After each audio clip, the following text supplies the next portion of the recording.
neste momento. Vamos abrir a Bíblia em Mateus, no capítulo 21. A partir do versículo 28.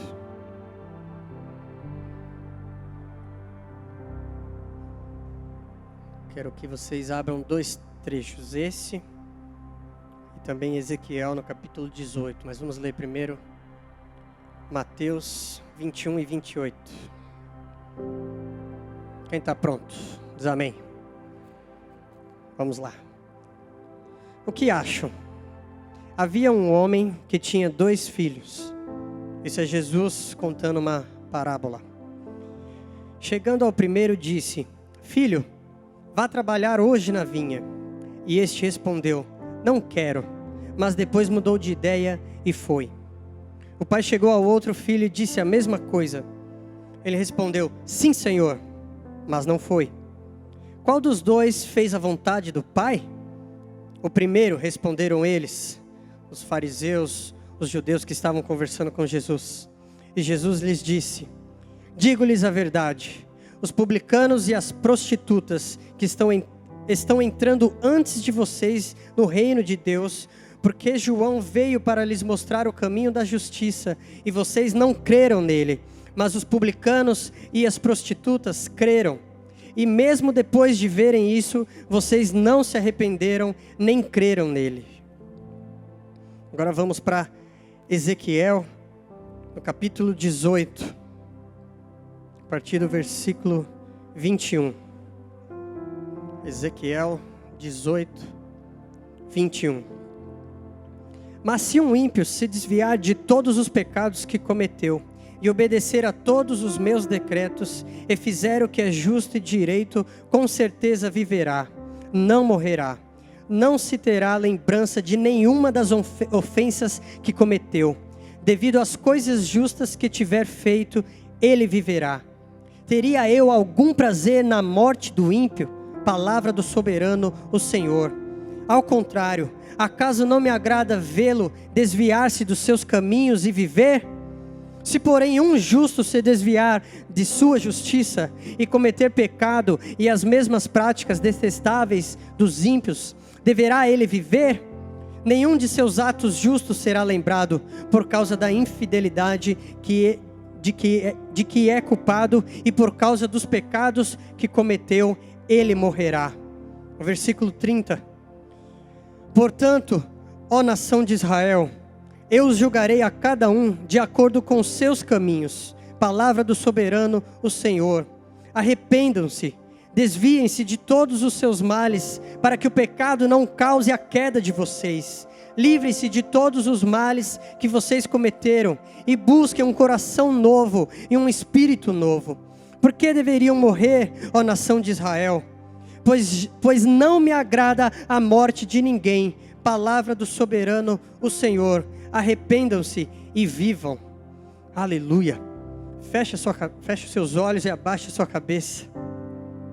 Pai, nós te agradecemos, Senhor, pela tua palavra, Deus, pela tua graça, pelo teu amor nas nossas vidas, Senhor.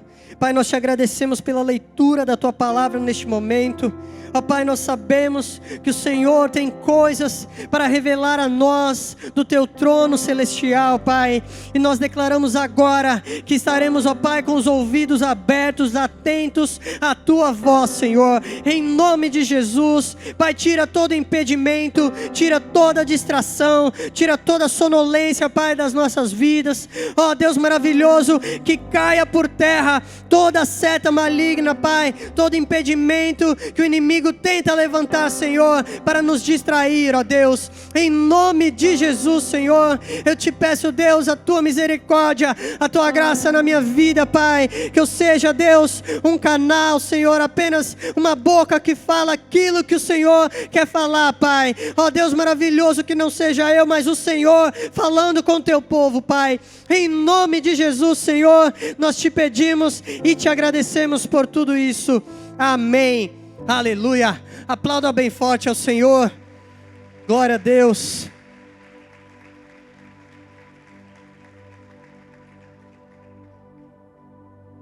Aleluia.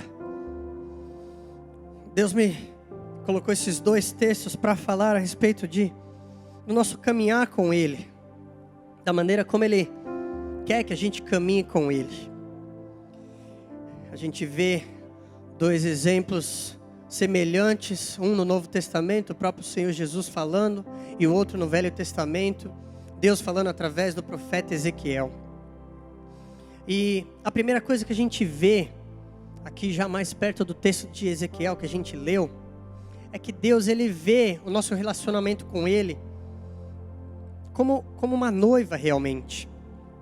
2 capítulos antes, aqui em Ezequiel 16, a gente vê Deus falando com o povo de Israel, assemelhando o povo de Israel como uma noiva, como uma mulher que era escolhida por Ele, que Ele tanto amou, só que se prostituiu com os ídolos, com as práticas repugnantes dos povos ao redor. E o Pai, Ele chama isso de infidelidade. Nós lemos aqui, quando Ele fala de um justo que deixa os seus bons caminhos e começa a praticar injustiça, começa a praticar pecado, Deus, Ele chama isso de infidelidade. E nós todos chamados para caminhar com Ele, temos que permanecer fiéis com Ele. Caso contrário, Ele vê isso como uma infidelidade na nossa vida. Infidelidade é o quê? É o que não é exato, é algo que é desleal, é algo que não é fiel. Isso é infidelidade. E o que é fiel? Olha que interessante o que é fiel. Fiel é com o qual se pode contar. É por isso que Deus considera um ato de infidelidade. Porque a partir do momento que você está com Ele, de repente você deixa de estar com Ele, Ele não pode mais contar com você. Só que Deus, Ele quer filhos fiéis com os quais Ele pode contar dia após dia, sem cessar. Nós somos chamados para sermos servos, trabalhadores. Diversas vezes a palavra de Deus diz isso. E se a palavra de Deus diz isso, é porque realmente Deus quer contar conosco. Por isso que nós temos que ser fiéis a Deus. Ser fiel é aquele que não falha. É aquele que, independente de qualquer situação, ele está sempre pronto, caminhando junto com aquele que o chamou. Por isso que Deus, Ele fala que isso é um ato de infidelidade com Ele. Quantos aqui são casados ou tem noiva, noivo? Levante sua mão. Deus, Ele inúmeras vezes na Bíblia, Ele retrata o nosso relacionamento com Ele da mesma maneira como um casamento. E a gente sabe, um casamento, quando entra em infidelidade, é quando acontece um ato de um dos dois se relacionar com uma pessoa fora do casamento. E essa maneira que Deus olha para nós, Ele quer a gente fiel a Ele, para Ele poder contar conosco o tempo todo, a gente não falhar, a gente ser uma noiva fiel, porque um dia nós iremos nos casar com Ele. É a maior esperança que nós temos como igreja. É o dia do casamento, das bodas.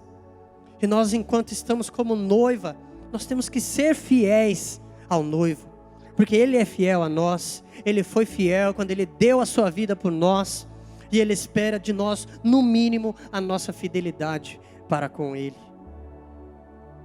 Servos fiéis, com os quais Ele pode contar o tempo todo. Servos que não falham ao chamado do Pai. Por isso que para Deus não faz sentido quando um servo deixa de servir a Ele. Porque para Ele é tão claro esse relacionamento. Para Ele, uma vez dele, somos dele para sempre. Quantos podem compreender isso? Esse que é o natural que Deus criou para o nosso relacionamento com Ele. É o natural que Deus criou para o casamento. É uma vez dele, para sempre dele. Para Deus não faz sentido, é uma coisa que é absurda, é infidelidade total. Você está com Ele e de repente deixar de estar com Ele. Para Deus não faz sentido algum isso. E também não faz sentido porque Ele só quer o melhor para nós. Deus é Deus de amor. É Deus de piedade, de misericórdia, de graça. É por isso que Ele enviou o Seu Filho Jesus, o qual nós ceamos aqui, participamos da ceia, celebrando o pão e o cálice que representa o corpo e o sangue de Jesus, com tantos atos de amor e de fidelidade. Para Deus não faz sentido a gente estar com Ele e de repente deixar de estar com Ele. E para a gente também deveria ser assim. Não faz sentido. Depois de conhecer um amor tão grande, a gente deixar de estar com esse amor maravilhoso. É inconcebível. Mas tanta coisa ao nosso redor, eu não sei como, mas consegue, às vezes, cegar os nossos olhos desse amor maravilhoso do nosso Deus. Só que para Ele, isso sempre continua sendo inconcebível. Ele não consegue compreender como é que um filho, como é que uma noiva que está prometida a casamento consegue se prostituir, consegue deixar os seus caminhos bons e justos e se contaminar. Eu quero tirar 3 coisas rápidas para nós, 3 ensinamentos em cima dessas 2 passagens. Voltando para Mateus, a gente vê 2 filhos. Um que falou, quando o pai pediu, vai lá trabalhar, ele falou, não vou. E depois ele foi. E o outro que disse, sim, Senhor. Parecia um soldado cumprindo as ordens do comandante. Só que ele falou e não foi. E a primeira coisa que eu tiro para nós aqui, mais importante do que falar é agir. Para Deus, mais importante do que falar é o seu agir. Mais importante do que o que você fala é o que você faz.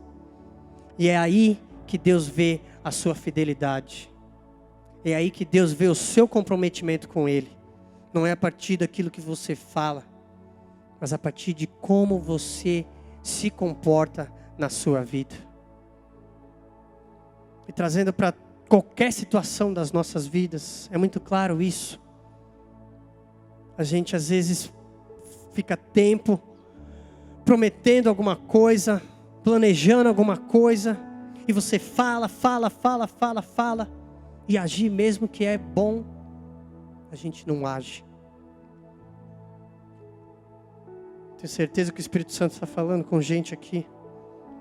Você que tem esperado tanto tempo para agir, Deus está falando, chegou a hora de agir, meu filho. Mais importante de tudo que você tem falado aí, eu sei, é a intenção do seu coração, mas se você não fizer isso, você não vai semear, não vai gerar frutos. Os frutos que eu quero ver na tua vida. Mais importante do que falar é agir no reino de Deus. Deixa eu dizer uma coisa aqui. Ninguém vai para o céu pelo que fala, mas pelo que vive. Quantos conseguem compreender isso? Por muito falar, Jesus falou, aqueles fariseus falavam. Isso não importa para Deus. Deus quer ver a sua atitude, as suas ações, os seus frutos no seu dia a dia. Diante das situações que Ele mesmo permite acontecerem na tua vida. Para que Ele possa ver os frutos que a palavra dEle está produzindo dentro de você. Então aprenda isso. Ninguém vai para o céu pelo que fala, mas pelo que vive diante dos olhos do Pai. Aleluia, louvado seja o nome do Senhor Jesus. Muito mais importante do que as suas palavras são as suas atitudes perante o Pai. É isso que Ele quer ver. O filho falou, Pai, eu vou sim, e não foi. Às vezes a gente vê mandamentos do Senhor Jesus. Deus fala para eu amar o próximo, então eu vou amar o próximo. Aí chega a primeira atitude, primeira situação que cai na tua frente, para você demonstrar o amor do Pai no teu próximo, você ignora aquilo, e você ao mesmo tempo você já vira para o lado e continua descontínuo com o teu irmão. Nós temos que amar o próximo, nós temos que amar o próximo, nós temos que amar o próximo. E aí Jesus olha para uma situação dessa, ele vê a mesma coisa que esse filho aqui, que falou, sim Senhor, eu vou, e não foi. Antes seria melhor se você não falasse que deveria amar o próximo, mas as suas atitudes demonstrarem que você vive o que Deus está mandando você fazer.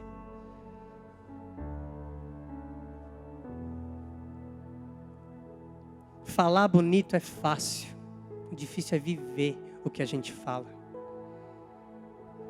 Deus, Ele quer atitudes, Ele quer frutos, Ele quer ações.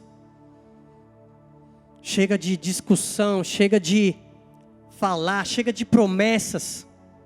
Deus não quer mais promessas. Ele quer logo ver os seus frutos. Não foi à toa que Ele te enxertou na videira, que é Jesus Cristo. Foi para você produzir os frutos que Ele colocou aí dentro de você. Todos nós temos dons e talentos que Deus nos dá para a gente gerar fruto para o corpo de Cristo. E para a gente ser, aleluia, olha qual a grandeza disso. Nós somos representantes de Deus aqui na terra. Nós somos embaixadores do reino de Deus, é o que a palavra de Deus diz. E se nós somos embaixadores de Deus para representar Deus e não fazemos o que Deus nos fala para fazer, nós não estamos representando nada. E aí o mundo que está aí cedendo, querendo ver Deus, porque o povo está deixando de acreditar em Deus. Saíram pesquisas esses dias, me falaram que passou no Fantástico e eu vi também esses dias no rádio. É maior o número de ateus do que evangélicos hoje em dia. Isso é triste, irmãos. Isso é tremendamente triste. Porque o povo está desacreditando em Deus no geral. Por mais que eles sejam cegos e não sabem. Porque o mundo prega isso, né? Que todos os caminhos levam a Deus e todos deuses são o mesmo. Só muda um pouco a prática, muda o nome, mas Deus é um só. Por mais que eles tenham um pouco disso na mente deles. Mas a prática do amor de Deus está tão baixa. Que tem muita gente que prefere acreditar que nem existe Deus. Mas você aí no teu lugar, cristão chamado, transformado pelo amor do Pai, você tem que ficar encabulado com esse tipo de informação. Você foi chamado para transformar o mundo ao teu redor e não aceitar esse tipo de coisa, esse tipo de estatística. Deus está querendo ver uma igreja ativa, uma igreja que produz frutos. Quantos querem atender o chamado de Deus aí? Dá um glória a Deus no teu lugar aí. Deus quer ver frutos, chega de promessa. Está na hora da gente falar, que absurdo isso. Ateu. Não acreditar que é Deus, achar que tudo isso que a gente vive, esse mundo, é obra do acaso. Na verdade, desculpa para quem pensa assim como ateus, eu acredito que quem é ateu, na verdade, a pessoa tem fé, tem mais fé nessas coisas, na ciência, na verdade. É impossível a pessoa ser ateu de verdade, porque nem a ciência consegue explicar. Chega uma hora que a pessoa tem que acreditar, a pessoa tem que ter fé na ciência para acreditar que realmente o Big Bang fez aquilo tudo e pum. Querendo ou não, é uma fé. Mas a gente não pode aceitar esse mundo se perdendo, deixando de acreditar que Deus existe. Deus chamou uma igreja para ser ativa. Uma igreja que não só fala, mas faz. Mas cumpre tudo que Ele manda a gente fazer, que está na palavra e produz frutos. E sai pelo mundo, abrindo a boca, pregando com as atitudes, demonstrando o amor do Pai.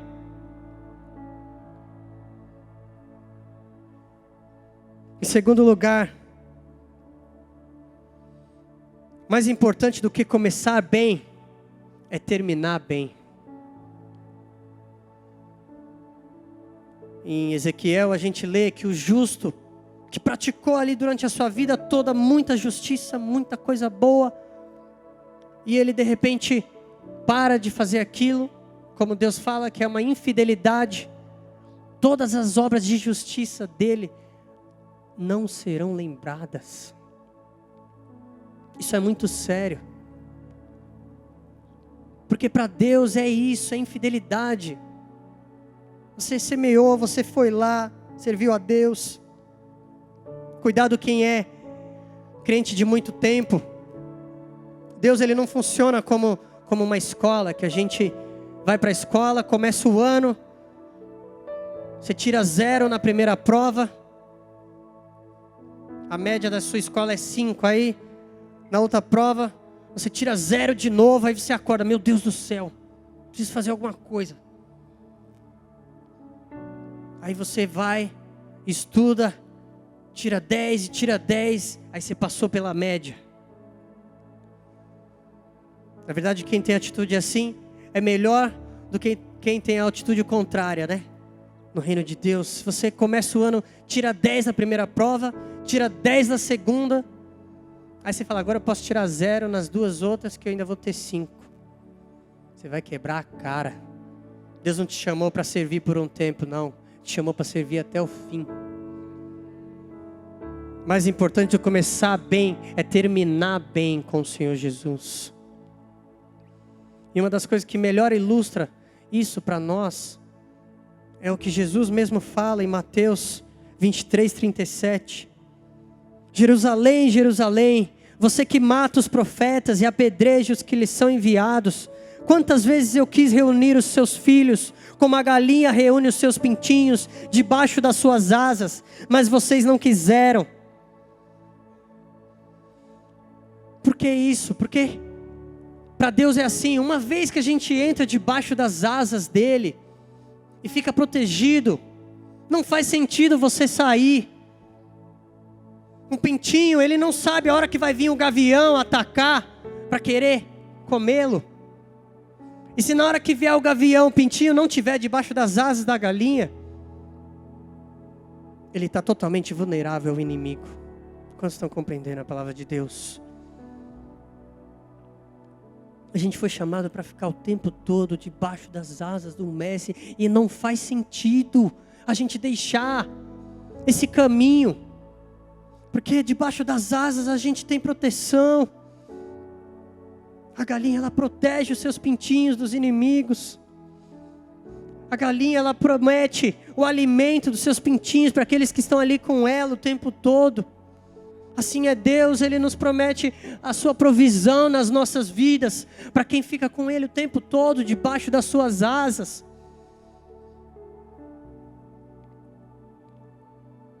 A galinha, ela proporciona calor para os seus pintinhos que ficam ali com ela. Deus, Ele proporciona para você conforto e paz, se você não sair debaixo das asas dEle. Aleluia, louvado seja o nome do Senhor Jesus.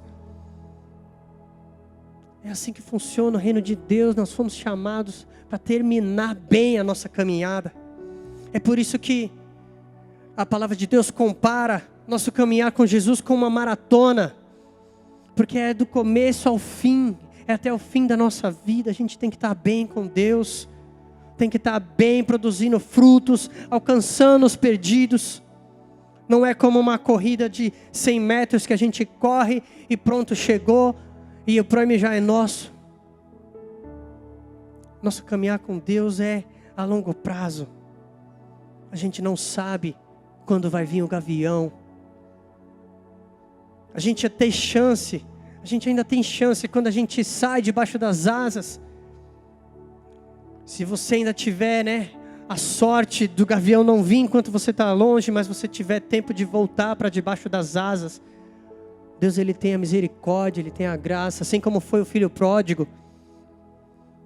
Ele saiu, se distanciou do pai, mas ele se tocou, que estava distante, e voltou para os braços do pai, e alcançou a misericórdia e a graça de Deus. Mas você não sabe quando vai ser o seu fim. Será que vale a pena arriscar? Se distanciar dos caminhos do Senhor? E quando vai ser o seu fim? A gente pode talvez imaginar que a volta do Senhor Jesus não vai ser amanhã, não vai ser daqui um mês, daqui um ano. Mas e a sua morte? E o seu fim? Ninguém sabe. Jesus pode voltar para um ou para outro. E é por isso que nós temos que estar sempre debaixo das asas. Porque não só pela salvação, mas por todos os benefícios que nós temos debaixo das asas do nosso Criador. A palavra de Deus diz no Salmo 91. Eu vou ler aqui rapidamente. É inclusive uma linda comparação.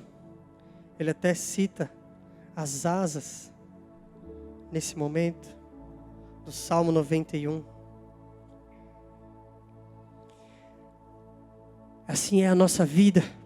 Aquele que habita no abrigo do Altíssimo e descansa à sombra do Todo-Poderoso, pode dizer ao Senhor: Tu és o meu refúgio e a minha fortaleza, o meu Deus em quem confio.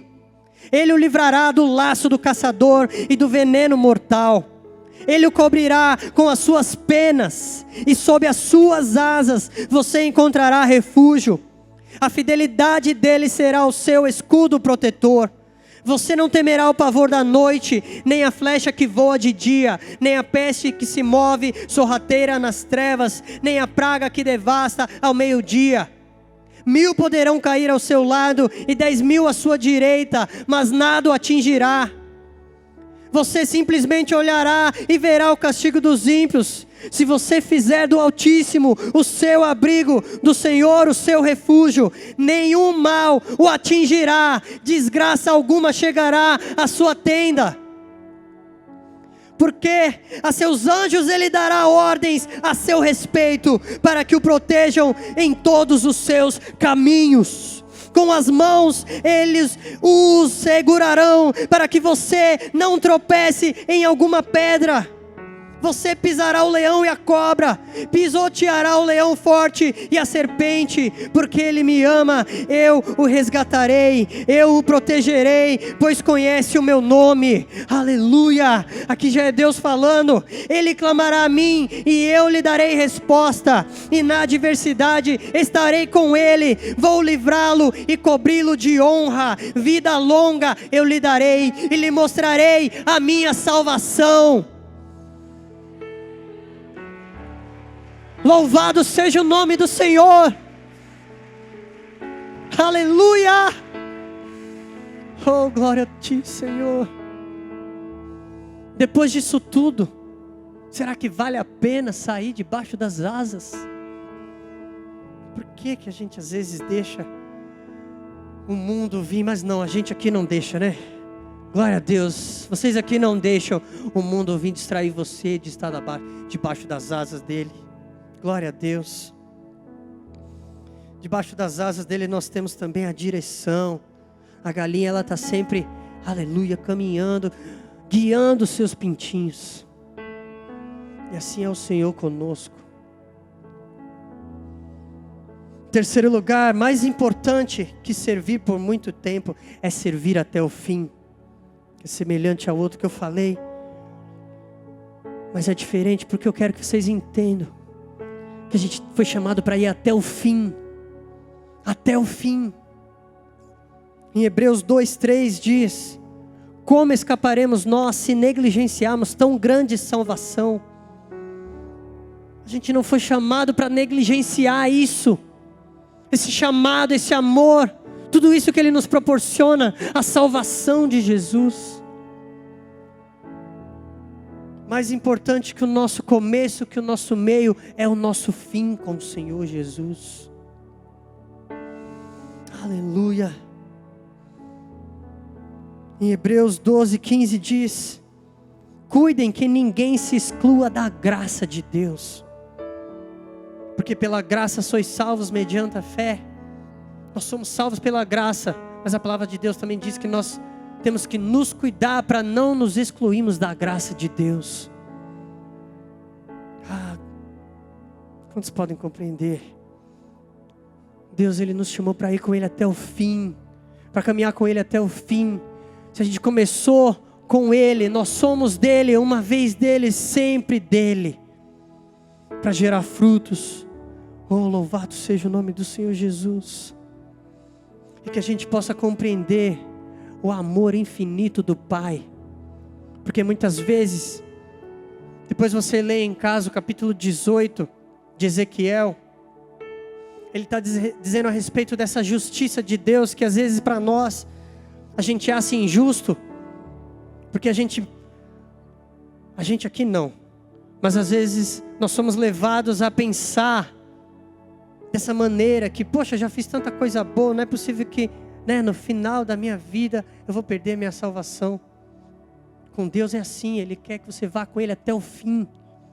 E aí aquele que vivia praticando obras de injustiça, se arrepende e no último dia, ele aceita Jesus, ele vai herdar os céus. Quantos se lembram do preso, do ladrão na cruz? Ele fez tudo de errado na vida dele, roubava, talvez até matava. E aí naquele último momento, ele reconheceu o Senhor Jesus como seu Salvador. E Jesus falou para ele: hoje mesmo estarás comigo no paraíso. Deus, Ele está nos chamando, igreja, para a gente entender esse amor que Ele tem pelas almas. Porque não é porque a gente serve a Deus por 5 anos, 10 anos, 20 anos, é que nós somos melhores que ninguém, não. Todos nós somos iguais perante Deus. Todos pecaram e destituídos estão da glória de Deus. Todos. Todos. E quando o amor de Deus alcança aquele que estava perdido há muito tempo, aleluia, para a gente celebrar, para nós celebrarmos essa conquista, esse filho que estava perdido e foi achado, para se juntar nessa família celestial. Eu acho interessante aqui também em Mateus, capítulo 20.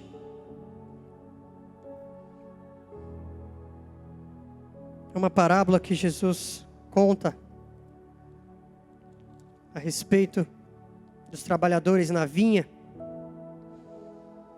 Vou contar rapidamente. Ele chama um trabalhador e ele começa a trabalhar desde as 6 da manhã. Aí depois ele chama outro que começa às 9 da manhã. Depois outro começa às 11, outro começa 1 da tarde, outro começa às 3 da tarde. Depois chega um trabalhador no final do dia para trabalhar às 5 da tarde. Aí o sol se põe e o dono da vinha vem lá para pagar o salário de cada trabalhador. E aí o salário que ele tinha combinado com cada trabalhador, desde o primeiro trabalhador, era 1 denário por dia. E no final ele começa a entregar o salário.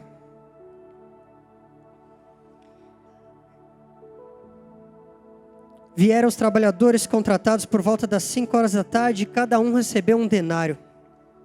Quando vieram os que tinham sido contratados primeiro, esperavam receber mais, mas cada um deles também recebeu 1 denário. Quando receberam, começaram a se queixar do proprietário da vinha, dizendo-lhe: estes homens contratados por último trabalharam apenas 1 hora e o Senhor os igualou a nós, que suportamos o peso do trabalho e o calor do dia. Mas ele respondeu a um deles: amigo, não estou sendo injusto com você. Você não concordou em trabalhar por 1 denário? Receba o que é seu e vá. Eu quero dar ao que foi contratado por último o mesmo que lhe dei. Não tenho o direito de fazer o que quero com o meu dinheiro? Ou você está com inveja porque sou generoso? O denário aqui representa a salvação. É por isso que aquele ladrão na cruz, ele teve direito à salvação. Porque o Pai não se importa com quanto tempo você trabalha com Ele, ou como você começa com Ele, mas como você vai chegar até o fim. Coloque-se de pé no seu lugar. E Deus está nos chamando para uma igreja que gera frutos, que trabalha, que se arrepende.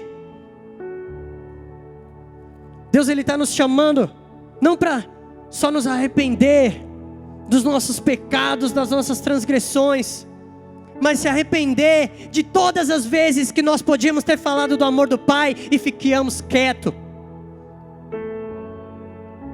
Deus, Ele quer ver os nossos frutos. Ele quer uma igreja que age, uma igreja que sai dessas 4 paredes e vive o amor do Pai, e fala o amor do Pai, e vive Jesus, e Ele é Jesus para a vida daqueles ao seu redor. Quantos compreendem a palavra do Senhor Jesus? Aleluia.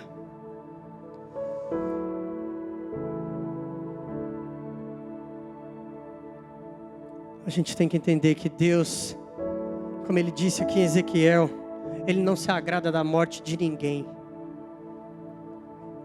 E nós vendo pessoas desviadas do caminho do Senhor, pessoas se dizendo ateus, isso é para entristecer o nosso coração, como entristece o coração do Pai, para que nós possamos ir e alcançar essas almas e continuar gerando frutos, caminhando bem, como Ele nos chamou para caminhar com Ele até o fim. Louvado seja o nome do Senhor Jesus. Feche os seus olhos, abaixe sua cabeça. Glória ao teu nome, Senhor Jesus.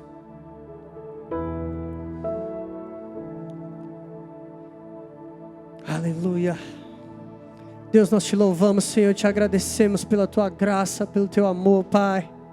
Ó Deus, eu te peço que teu Espírito Santo, Deus, continue ministrando, Pai, em nossas vidas. Ó Deus maravilhoso, que nós possamos, ó Pai, acordar nas nossas vidas. Ó Deus, que possamos, ó Pai, clamar, Senhor, pelas vidas que estão se perdendo, Pai, e alcançar essas vidas através do teu amor se manifestando em nós, Pai. Que sejamos ramos frutíferos na videira, Pai. Oh Deus maravilhoso, além, Senhor, de desfrutarmos, ó Pai, dos teus cuidados, da tua proteção, Pai, do teu amor debaixo das tuas asas, Senhor, que possamos, Deus, não só falar, mas agir conforme a tudo que o Senhor ordena a cada um de nós, Pai. Ó Deus maravilhoso, em nome de Jesus, Senhor, prospera, Pai, os nossos caminhos, enchendo, Pai, a cada um de nós, nos transbordando, Pai, do teu Espírito Santo, Deus, em nossas vidas, Senhor. Ó Pai querido, a Ti, Senhor, seja dada toda a honra, toda a glória e todo o louvor em nossas vidas, para sempre e sempre e sempre e sempre. Amém. Aleluia. Aplauda bem forte ao Senhor Jesus. Aleluia. Aleluia. Porque a vontade do meu Pai é que todo o que olhar para o Filho e nele crer tenha vida eterna. Essa é a vontade do Pai e é a nossa, para que a gente alcance todos. A palavra de Deus diz todo aquele. E nós somos responsáveis para direcionar o mundo para olhar para Jesus. Você foi chamado para isso também. Glória ao nome de Deus. Aleluia. Eu quero